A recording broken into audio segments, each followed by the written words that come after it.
Hi friends, ఈరోజైతే chicken curry చేస్తున్నా. Special ఏంటి అంటే స్పెషల్ అయితే ఏం లేదండి. ఎప్పుడు కావాలంటే అప్పుడు తినాలనిపించినప్పుడు తీసుకొని రావడమే. ఇంకేంటంటే నా చిన్నప్పుడు ఏంటంటే చికెన్ కర్రీ వండాలంటే పండుగ దాకా వెయిట్ చేసేదనమాట.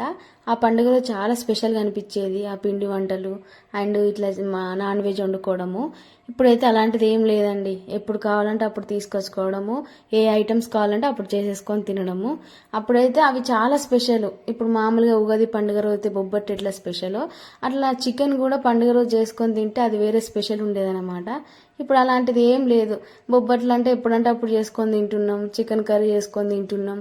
ఇంకా పెద్దగా పండుగల మీద ఇంట్రెస్ట్ అయితే పోతుంది. అండ్ ఇక్కడ వచ్చేసి ఈజీ కుకింగ్ అండి. అండ్ ఈజీగా అండ్ టేస్టీగా ఎలా కుక్ చేయాలో చూద్దామా. ఫస్ట్ ఒక బండిలో ఆయిల్ వేసుకొని అందులో 2 లవంగాలు, ఒక దాల్చిన చెక్క ముక్క అండ్ ఒక బగారా ఆకైతే వేసుకోవాలి. అండ్ చికెన్ టేస్టీగా రావాలంటే 3 టిప్స్ ఫాలో అవ్వాలి. ఏంటంటే ఉల్లిగడ్డలు, అల్లం వెల్లుల్లి పేస్ట్, ఇవి 2 మంచిగా బ్రౌన్ కలర్లో వచ్చేదాకా వేపుకోవాలి. ఎందుకంటే చికెన్ ముక్క పంటికి తగిలినప్పుడు ఆ టేస్ట్ అనేది తెలుస్తుంది అనమాట.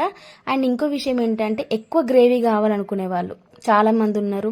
గ్రేవీ ఎక్కువ కావాలనుకునే వాళ్ళు ఉల్లిగడ్డ, పచ్చిమిర్చి, అల్లం వెల్లుల్లి పేస్ట్ ఈ 3 మిక్సీ పట్టుకొని యాడ్ చేసుకోవాలి. అలా ఎంత గ్రేవీ చేసుకున్నా కూడా అంటే వాటర్ టైప్ అయితే కనబడదు.